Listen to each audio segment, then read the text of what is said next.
අයිබෝවන් ඉතින් අදත් ඔබ සියලු දෙනාම ඉතාම ආදරෙන් පිළිගන්නවා RNK රේඩියෝ වලට. ඉතින් අද මේ සෙනසුරාදා දවසේ අපි දන්නවා ඔබ ඉතාම කාර්යබහුල වෙන්නටත් පුළුවන්. ඒ වගේම ඔබ නිදහසේ ඉන්න දවසක් වෙන්නටත් පුළුවන්.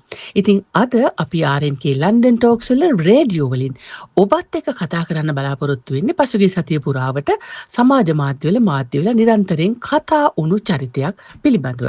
ඒ තමයි පසුගිය දිනකදී අප අතරින් වෙන්ව ගිය නන්දන ගුණතිලක මහතා ගැන. නන්දන ගුණතිලක කියන්නේ ඔබ අප කවුරුත් දන්නා පරිදි ජනතා විමුක්ති පෙරමුණේ හිටපු ජ්‍යෙෂ්ඨතම සමාජිකයෙක්. ඔහු 1999 ජනතා විමුක්ති පෙරමුණ වෙනුවෙන් ජනාධිපතිවරණයට ඉල්ලලා ලක්ෂ 3කට වැඩි ප්‍රමාණයක් ඡන්ද ලබා ගන්නවා. ඒ වගේම පසු කාලීනව ඔහු ඇත්තටම එක්සත් ජාතික පක්ෂයට සම්බන්ධ වෙනවා. එක්සත් ජාතික පක්ෂයට සම්බන්ධ වෙලා ඔහු දේශපාලනික වශයෙන් රාජකාරී කටයුතු කළේ අපි දන්න විදියට කළුතර නගර සභාවේ නගරාධිපති ලෙස නැත්නම් පුරපති ලෙස. ඉතින් ඒ කොහොම වුණත් අද අපි කතා කරන්න යන්නේ නන්දන ගුණතිලකගේ දේශපාලන ක්‍රියාවලිය හෝ ඔහු දේශපාලනය තුළ පක්ෂ මාරු කිරීම හෝ ජනතා විමුක්ති පෙරමුණ තුළ ඔහු කළේ මොනවාද නොකළේ මොනවාද කියන එක නෙමෙයි. අපි දකිනවා ඒ පිළිබඳ විවිධ කතා මේ වෙනකොට ජනමාධ්‍ය තුළ විසිරණය වෙමින් සහ විසිරණය වෙමින් පවතින බව. හැබැයි අපි කතා කරන්න යන මාතෘකාව තමයි ඔබ දන්නවා නන්දන ගුණතිලක මහතාගේ මරණයෙන් පසු ලොකු ආందోලනාත්මක කතාවක් එළියට එනවා. නන්දන ගුණතිලක මහතාව කවුරුන් හෝ විසින් හිතාමතා කුමන්ත්‍රණකාරී ලෙස මරා දැමුවාද කියලා. ඉතින් එතකොට බොහෝ අයට මතක් වෙච්ච දෙයක් තමයි නන්දන ගුණතිලක කියලා කියන්නේ මේ අයන විට අවුරුදු 63ක් වුණත් ඔහු කාලාන්තරයක් තිස්සේ විවිධ රෝගාබාධ වලින් පෙළෙමින් සිටිය බව බොහෝ දෙනෙකුගේ පිළිගත්ත මතයයි. හැබැයි ඒ වුණාට අපි දැන් ලංකාවේ අපි තත්ත්වය බැලුවොත් ලංකාවේ විශේෂම දේශපාලනික පසුබිම පිළිබඳව කතා කෙරුවොත් අපි දන්න දෙයක් තියෙනවා විශේෂයෙන්ම පරාජිත දේශපාලකයෝ අර බොහෝ දෙනෙක් කියන්නේ සුන්බුන් විපක්ෂය කියලා. අන්න ඒ අයට මේ අවස්ථාවේදී යම්කිසි නගරයක කපුටෙක් මැරිලා හිටියත් ඒ කපුටාව හරි ඔළුවේ තියාගෙන කපුටා පිළිබඳව පරීක්ෂණයක් ඉල්ලලා උද්ඝෝෂණය කරන්න කෑ ගහන්න එහෙම දෙයක් හරි වෙනතුරු බලාගෙන ඉන්න පිරිසක් මේ විපක්ෂයේ ඉන්න බව පේනවා. ඇත්තට මේගොල්ලන්ට විපක්ෂයට කියනවාටත් වඩා ඒගොල්ලෝ පරාජිත දේශපාලකයෝ කියලා හඳුන්වන එක තමයි අපි නම් හිතන්නේ වඩාත්ම හොඳ වෙන්නේ කියලා. ඉතින් මෙන්න මේ කතාව අපි දැක්කා නන්දන ගුණතිලක මහතාගේ සහෝදරිය ඇය කියනවා එය ජනතා විමුක්ති පෙරමුණේ කලින් හිටපු සමාජිකාවක් කියලා. ඉතින් එතුමියත් ඇත්තටම කියනවා මේ මම දැනගෙන හිටියෙත් නැහැ. මගේ සහෝදරයාට මෙහෙම තර්ජන තිබුණා කියලා. හැබැයි අර සුභාසිනී කියලා තැනැත්තියක් විසින් අයගේ Global Center for Political and Economic Crimes in Sri Lanka කියලා මොකද්ද සංවිධානයක් තියෙනවලු. ඒකේ එක්සෙකියුටිව් ඩිරෙක්ටර් වෙන්නේ මේ සුභාෂිනී කියන තැනැත්තියලු. ඉතින් ඇය තමයිලු දැනුම් දුන්නේ නන්දන ගුණතිලක මහතා ඔහුගේ මරණයට පෙර මේ කියන සංවිධානයට දන්වා සිටියා කියලා. ඔහුට යම් කිසි ආකාරයක විපතක් වුණොත් ඒ පිළිබඳව කටයුතු කරන්න. මොකද ඔහුට මරණ තර්ජන තියෙනවා කියලා. ඉතින් දැන් මෙන්න මේ කතාවත් එක්ක ඇත්තටම සමාජයේ බොහෝ දෙනෙක් ටිකක් විමතියටපත් වුණා. ඒ වගේම සමහර අයට මේක හරි විහිළු සහගත දෙයක් බාටපත් වුණා. විශේෂයෙන්ම අර නැවත කිව්වොත් විරුද්ධ පක්ෂයේ ඉන්න ඒ වගේම පරාජිත දේශපාලකයින්ට මෙන්න මේ කියන කාරණාවත් ඔළුවේ තියාගෙන යන්න අර 6 වසරේ සිලබස් එක වගේ හොඳ මාතෘකාවක් වුණා. මෙන්න මේ කියන තැනැත්තිය මොනවද කළේ කියන එක අපි මෙන්න මේ පොඩි වීඩියෝ එක ඔබට ප්ලේ කරන්නම්. අහලා බලන්න ඇය මොනවද කියන්නේ කියලා. අයිබෝන් මිත්‍රවරුනි, අද මම ඔබ අමතන්නේ ශ්‍රී ලංකාවේ දේශපාලන හා ආර්ථික අපරාධ අධීක්ෂණය කිරීමේ ගෝලීය මධ්‍යස්ථානයේ විධායක අධ්‍යක්ෂකාව හැටියට, ඒ වගේම දශක දෙකක කාලයක් පමණ මානව හිමිකම් ක්‍රියාකාරණයක් හැටියට, අභාවප්‍රාප්ත ජනාධිපති අපේක්ෂක පාර්ලිමේන්තු මන්ත්‍රී, හිටපු අමාත්‍ය, හිටපු පානදුර නගර සභාවේ සභාපති නන්දන ගුණතිලක මහත්මයාගේ ජීවිතාරක්ෂාව වෙනුවෙන් කටයුතු කරන ලෙස නීත්‍යානුකූල පැවරුම් බලයක් සහිත පුද්ගලයෙක් හැටියට. මිත්‍රවරුනි, නන්දන ගුණතිලක මහත්මයාට ඔහුගේ හිටපු පක්ෂය වන දේශපාලන පක්ෂයෙන්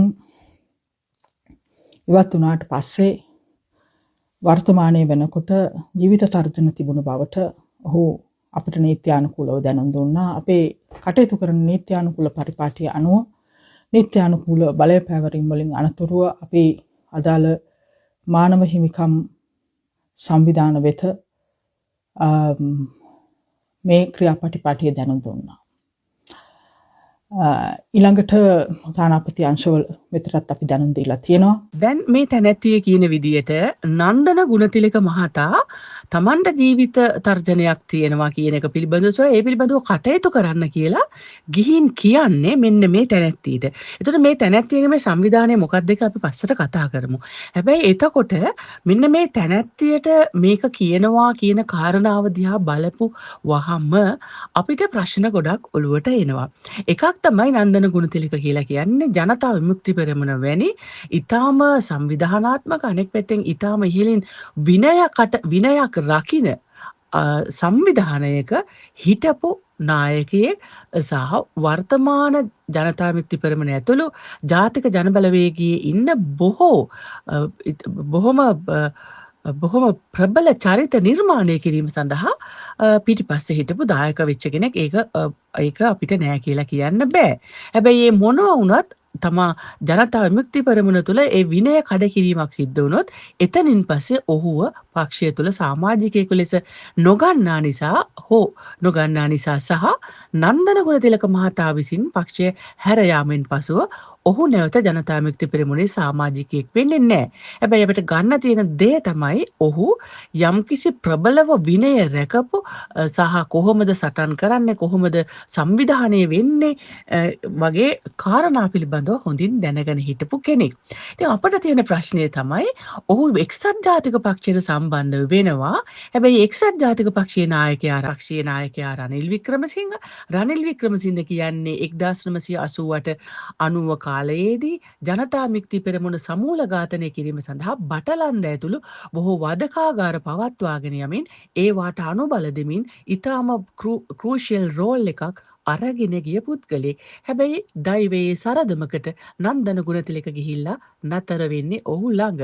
එතකොට එහෙම කෙනෙක් ළඟට යන නන්දන ගුණතිලක මේ කොහෙවත් යන තනි පුද්ගලයෙක් නියෝජනය කරන ගැහැණියකගේ සංවිධානයකට ගිහිල්ලා තමන්ගේ ජීවිත ආරක්ෂාව පිළිබඳ සොයා බලන්න වගකීම ගන්න කියලා ඉල්ලීමක් කරයිද කියන එක පිළිබඳව අපිට ඇත්තටම සැකයකුත් තියෙනවා.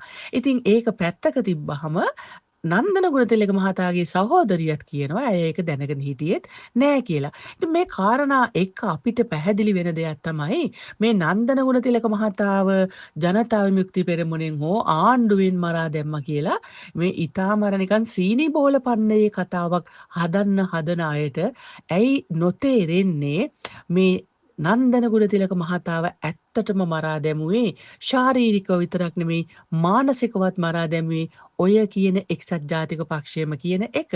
මොකද ඒකට හේතුව ඔහු ඇත්තටම එක්සත් ජාතික පක්ෂයකට එන්නේ ජනතා විමුක්ති පෙරමුණේ හිටපු සමාජිකයෙක් ලෙස.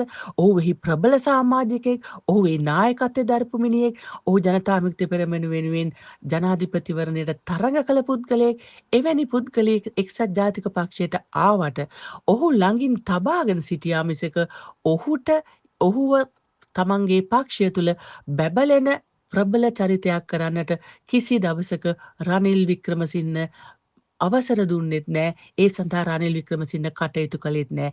අඩුම ගානේ නන්දන ගුණතිලකට තිබුණු දක්ෂතාවලින් පක්ෂයට ප්‍රයෝජන ගන්නට පවා රනිල් වික්‍රමසිංහ බය වෙනවා. මොකද ඔහු දන්නවා නන්දනට එහෙම බලයක් සහිතව සමාජයේ ඉස්සරහට එන්න දුන්නොත් Tamanටත් ඒක තර්ජනයක් වෙන්න පුළුවන් බව රනිල් වික්‍රමසිංහ දැනගෙන හිටියා. එතකොට ඊටා ප්‍රබල දේශපාලන පක්ෂයක නායකයෙක් වෙලා ඉඳලා එක්සත් ජාතික වගේ පක්ෂයකට ගිහිල්ලා එතන නිකන් අවලංගු කාසියක් වගේ තමයි නන්දන ගුණතිලකට ඉන්න වෙන්නේ.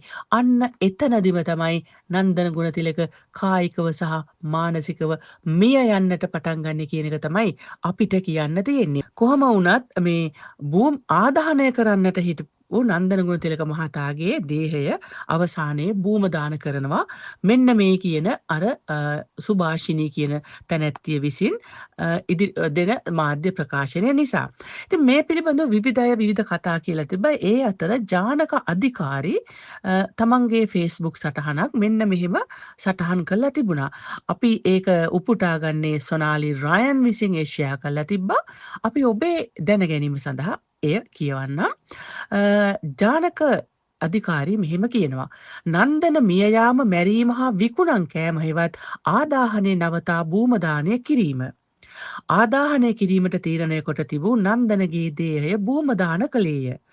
භූමදානය සඳහා දේහය කර තබාගෙන රැගෙන ගිය බලවේග දේහය භූමදාන කළද විකුණා කෑම සඳහා තව දුරටත් තුරුම්පු හෙවත් එල්ලීමට වැලක් අඹරා ඇත. ඒ වැල අඹරා ඇත්තේද මේ ඡායාරූපයේ සිටින සුභාෂිනී සමග ආශා කහවත්ත ගැනලියා අත හෝදා ගැනීමට පෙර ආශාමෙන්ම මගේ බැචියක් වූ සුභාෂිනී ගැන ලියන්න වීම නම් අභාග්‍යයකි. බැචිය වුණාට ඩිග්‍රී එක කම්ප්ලීට් කිරීම මා සමග සිදු කළ බව මට මතක නැත. නමුත් ලිවිය යුතුමය. බැචිය වුණත් කැත දේශපාලනය කරනවා නම් ලියා එළිදරව් කළ යුතුය. එතකොට ජනක අධිකාරී විශේෂයෙන්ම මේ කතාව කියන්න පටන් ගන්නේ මේ සුභාෂිනී කියන තැනැත්තිය විසින් තමන්ගේ දේශපාලනික අරමුණු වෙනුවෙන් නන්දන ගුණතිලකගේ මරණය පවා විකුණාගෙන කන්නට ඒ කළ ඊටාම පහත් වෑයම පිළිබඳව ඔහුගේ හිතේ පන නැගින කනගාටුව තමයි ඇත්තටම ඔහු මේ සටහනෙන් කියන්නේ. අපි සටහනේ ඉතුරු ටිකත් කියවගෙන යමු. නන්දන මේ වගේ වැලක එල්ලුණා කියා නම් මා විශ්වාස නොකරමි. නමුත් මියගිය පසු සාක්ෂි කීමට නොවන නන්දන පටලවා සුභාෂිනීගේ වැලේ එල්ලී ඇත්තේ බංකොලොත් සුන්බූම් විපක්ෂයම විය හැකිය. අන්න ඒකයි අපි කිව්වේ මේ නන්දන ගුණතිලක වගේ මොනවා වුණත් දේශපාලනයේ කෘතහස්ත දැනුමක් තිබුණු විප්ලවීය දේශපාලනයක් කරපු පුද්ගලයෙක් මේ වගේ කෙනෙකුට ගිහිලා තමන්ගේ ආරක්ෂාව පිළිබඳ බලන්න කියන්න තරම් පහත් තැනකට වැටෙයිද කියන එක පිළිබඳව අපට ප්‍රශ්නයක් තිබුණා. ජනකත් ඒකම ජානකත් ඒකම ඇත්තටම ප්‍රශ්න කරනවා. එතකොට අනිත් එක තමයි මේ සුභාෂිනී කියලා කියන්නේ ඇත්තටම මේ අයගේ දේශපාලනය. ඇය රනිල් වික්‍රමසිංහ ළඟ ටික කාලයක් ඉන්නවා. තව ටික කාලයකදී චන්ද්‍රිකා බණ්ඩාරනායක ළඟටත් යනවා. අපි සමහර විට තව ටික කාලෙකින් සජිත් ප්‍රේමදාස ගාවත් ගිහිල්ලා හිටගනි. එතකොට මේගොල්ලන්ගේ දේශපාලනය තමයි මේ මිනිය විකුණාගෙන කෑම තුලුනොත් ඔවුන් කරන්නට ගියේ. අපි අධිකාරිගේ ලිපියේ ඉතුරු ටිකත් කියවමු. සුභාෂිනී මා හොඳින් දන්නා අනුරාධපුරයේ මගේ බැචියකි. දීර්ඝ කාලයක් හොඳ යාළුවෙකි. දැන් කිසිදු යාළුකමක් නැත. මෙය ලියන්නේ යාළු නැති නිසා නොව ලිවිය යුතු නිසාය. නන්දනගේ දේහය ආදාහන නොකර මෙහිදන් කරන්නේ මේ සුභාෂිනියගේ ලිපියක් දුරකථන ඇමතුමක් හේතුවෙනි. ඒ බව නන්දනගේ නැගණියක් යයි කියන අයෙකු ප්‍රකාශ කොට ඇත. සුභාෂිනියම දුරකථන ඇමතුම දෙන්නේ නිකම්ම සුභාෂිනී ලෙස නොව Global Center for Political and Economic Crimes in Sri Lanka නැමැති ජාත්‍යන්තර ග්ලෝබල් ආයතනයේ එක්සෙකියුටිව් ඩිරෙක්ටර් ලෙස බවද වාර්තා වේ. ඊට පස්සේ අධිකාරී ප්‍රශ්න කරනවා මෙතරම් මානව හිමිකම් සහ සම්බන්ධ විශාල ජාත්‍යන්තර සංවිධාන පවතින ලෝකයක මෙවැනි බහුබුහුත සංවිධානයක් නන්දන සොයාගත්තා කීම මම පිළිනොගනිමි. ඇත්තටම දැන් නන්දන ගුණතිලක කියන්නේ අපි මුලින් කිව්වා වගේ දේශපාලනික වශයෙන් ඊට ගැඹුරු දැනුමක් තිබිච්ච අත්දැකීම් තිබුණු විශේෂයෙන්ම මේ හැමෝටම වඩා ඔය කියන සුභාෂිනීලට සහ ඔය විරුද්ධ පක්ෂයේ බොහෝ දෙනෙකුට වඩා මානව හිමිකම් ගැන දැනගෙන හිටපු යායුත්තේ කොතෙන්ටද රිපෝට් කළ යුත්තේ කොතෙන්ටද යන බව දැනගෙන හිටපු පුද්ගලයෙක්. එතකොට අද ඒ අහිංසක මනුස්සයා අපි අතර නැහැ මේ සුභාෂිනී කියන බොරුව ඇවිල්ලා බොරුවක් බව ඔප්පු කරන්න. ඉතින් සුභාෂිනීගේ බොරුවත් පටලවගෙන මේක දැන් ඔය පරාජිත සුන්බුන් දේශපාලකයට හොඳ අවස්ථාවක්. නන්දන ගුණතිලකේ කතාව අරගෙන තව සති දෙක තුනක් ඒගොල්ලොන්ට මාධ්‍ය ඉස්සරහට ඇවිල්ලා මොනවා හරි කතා කරන්න මාර්ගයක් හදාගන්න පුළුවන්. ඒක අපිට පැහැදිලිව පේනවා. ඉතින් ඇත්තටම මේ මානව හිමිකම් පිළිබඳව මේ තැනැත්තිය තියෙන ඉතිහාසය මොකක්ද සහ එහි ඉන්නේ කවුද ඔවුන් කළ තියෙන වැඩ මොනවද කියන එකත් අපි ප්‍රශ්න කළ යුතුයි. අපි හිතන්නේ අධිකාරිත් ඒක ප්‍රශ්න කරනවා. අපි අධිකාරික ලිපිය ඊටු ටික කියවමු. මෙවැනි ජාත්‍යන්තර ආයතනයක් ජර්මනියේ ලියාපදිංචි වී නැත. දැන් ඔහු සොයා බැලීමක් කළා තියෙනවා මේ සංවිධානය පිළිබඳව. ඔහු කියනවා මෙවැනි ජාත්‍යන්තර ආයතනයක් ජර්මනියේ ලියාපදිංචි වී නැත. මෙවැනි ජාත්‍යන්තර ආයතනයක් ලංකාවේ ලියාපදිංචි නැත. සුභාෂිනී හැර වෙන අය ඔය සංවිධානයේ නැත. ලිපිය ලියා ඇති ලිපියේ ශීර්ෂයේ ඇත්තේ නිවසකි. එහි කාර්යාලයක් නැත. දමා ඇති නම ඇති සංවිධානයක් ගැන අන්තර්ජාල තුළ සොයා බැලුව විට මට ලැබුණු විස්තර සහ Google Map එකේ එය සොයා බැලුව විට ලැබුණු ඡායාරූප මම මෙහි සුභාෂිනියගේ ඡායාරූප සමග පළ කිරිමි. සුන්බුන් විපක්ෂයේ ලැජ්ජයි කැතයි නින්දිතයි කියලා අධිකාරී කියනවා. ඒත් එක්කම ඔහු තවදුරටත් ඒ ලිපි ලියනවා සුභාෂිනී යනු පසුගිය කාලෙම ජේවී හා ජාතික ජන බලවේගයට එරෙහිව තමන්ට ඇහැකි ලෙස නින්දා අපහාස කළ පරිභව කළ ස්ත්‍රියකි. ඇය තමන්ගේ ලෝකයේ ගොඩනගා ගැනීමට විවිධ අවස්ථාවල විවිධ සංවිධාන සයිබ අවකාශයට මුදාහල තැනැත්තියකි. පසුගිය ඡන්ද කාලවකවානුවල විවිධ උත්සාහයන් දැරූ තැනැත්තියකි. අවසන් කාලයේ නන්දනට කුමන හෝ ප්ලග් එකක් ගසා සිටියාද දන්නේ නැත. එසේ ප්ලග් කර ගැනීමට නන්දන කටයුතු කර තිබුණේ නම් නන්දනටද ට්‍රැක් පැන තිබිය යුතුය. මෙවන් අටමගල් දෙන උපදෙස් කරේ තියන් යන සුන්බුන් විපක්ෂයේ නන්දනගේ වලටම තල්ලු වී ඇත. ඇත්තටම ඒ කියන්නේ හරිම කනගාටුවට කරුණ කියලා කියන්නේ. මොකද අපි නැවතත් කියනවා නන්දන ගුණතිලක වගේ දේශපාලනික වශයෙන් දැනුමක් තිබ්බ අත්දැකීමක් තිබුණු පුද්ගලයෙක් එක්සත් ජාතික පක්ෂයට සම්බන්ධ වෙලා ඔහුගේ මරණයෙන් පසුව ඒ මලකුණත් විකුණගෙන කන්න මේ වගේ දේශපාලනය පිළිබඳව කිසිදු ප්‍රතිපත්තියක් නැති එහාටත් පනින මෙහාටත් පනින මොනවා හරි විකුණලා තමන් පොඩ්ඩක් මේ කරලියට එන්න බලන් ඉන්න ගෑනුන්ගේ මිනිස්සුන්ගේ පස්සේ ගිහිල්ලා දේශපාලනය කරන්න තරම් එක්සත් ජාතික පක්ෂයත් මේ තරම්ම පහත් තැනකට වැටුණද කියන එක පිළිබඳව අපිට කනගාටුවක් තියෙන. මොකද වෙන කිසිම හේතුවක් නිසා නෙමේ රටකට යම්කිසි විරුද්ධ පක්ෂයක් තියෙන්නට ඕන. ඒ තියෙන විරුද්ධ පක්ෂයේ යම්කිසි ආකාරයේ දැනුමක් හොඳ පරිචයක් ආණ්ඩු පක්ෂයත් එක්ක හොඳ වඩා යහපත් ආගියුමන්ට් එකක් කරන්න පුළුවන් පිරිසක් මෙතක මේ වගේ යන්නන් වාලේ මලකුණු කරේ තියාගෙන යන පිරිසක් නෙමෙයි විරුද්ධ පක්ෂයට සිටිය යුත්තේ කියන එක පිළිබඳ තමයි අපිට තියෙන කනගාටුව. ඉතින් ඇත්තටම අපි කියන්නේ මේ වගේ දේවල් අපි ප්‍රතික්ෂේප කළ යුතුයි. මොකද විශේෂයෙන්ම අපේ ජනතාව මේ වගේ පිළිල විටින් විට එළියට එනවා නැතුව යනවා. හැබැයි විශේෂයෙන්ම අපිට තියෙන වඩාත්ම අප්‍රිය ජනකම කාරණාව තමයි මිනිස්සෙක් මැරුණට පස්සේ ඒ මිනිසයාට වලෙන් නැගිට ඇවිල්ලා කියන්න බැරිකම තියෙද්දි ඒ මිනිසයා අරම කිව්වා මෙහෙම කිව්වා කියලා බලාගෙන හිටිය වගේ බොරු කියන්න ඒ බොරු සමාජගත කරන්න ඇත්තටම මේ මිනිස්සුන්ට පුළුවන් කියලා කියන්නෙම අපේ ජනතාව හොඳට මතක තියාගන්න මේ එක්සත් ජාතික පක්ෂයට සම්බන්ධ වෙලා ඉන්නේ මොනතරම් පහත් මානසිකත්වයක් තියෙන මිනිස්සුද කියන එක දැන් ඉතාම හොඳින් පැහැදිලි වෙනවා. ඉතින් අපි හිතනවා අපේ ජනතාව මේව වඩා හොඳින් තේරුම් ගනී කියලා. අනෙක් පැත්තෙන් අභාව ප්‍රතනන්දන ගුණතිලක මහතාට අපි සුබ ගමන් ප්‍රාර්ථනා කරනවා. මොනවා වුණත් අපි පොඩි කාලේ නන්දන ගුණතිලක මහතා ජනතා විමුක්ති පෙරමුණට වැඩ කරන කාලේ අපි ඔහු දෙස බලාගෙන හිටිය පරමාදර්ශී චරිතයක් ලෙස අපි ඔහුගේ කතා ඇහුවා. සමහරලාට අහන්න ටිකක් කම්මැලිකම තිබුණත් හැබැයි ඒ වුණාට අවසානයේ ඔහුත් ගිහිල්ලා නතර වුණාම එක්සත් ජාතික පක්ෂයේ අපි අර කියන්නේ බල්ලොත් එක්ක නිදාගත්තාම බලු මැක්කොත් එක්ක නැගිටින්න වෙනවා කියලා. විශේෂයෙන්ම වරුණ රාජපක්ෂ චම්පික රණවක අනෙක් පැත්තෙන් විමල් වීරවංශලා වගේ අයත් මෙන්න මේවා හොඳට මතක තියාගත්තොත් හොඳයි. එහෙම නැති වුණොත් අඩු ගානේ ඔබලාට ලැබෙන්නේ ඔබලාට ගෞරවනීය මරණයක්වත් ගෞරවනීය ආදාහනයක් හෝ භූමදානයක්වත් ලැබෙන්නේ නැහැ. ඒකට විශේෂිත හේතුව ඔබලා පය ගහලා ඉන්නේ ඒ තරමට කුණු වෙච්ච ඔද්දල් වෙච්ච ජරා ජීර්ණ වෙච්ච දේශපාලන පක්ෂات එක්ක. ඒක තමයි අපිට කියන්න තියෙන්නේ. එහෙමනම් ඉතින් අද අපේ කතාව මෙතනින් අවසానයි. අපි අසාගෙන හිටියට බොහොම ස්තුතියි. අමතක කරන්න එපා channel එක subscribe කරන්න. ඊටම වටිනා අදහස් ලියලා තියන්න.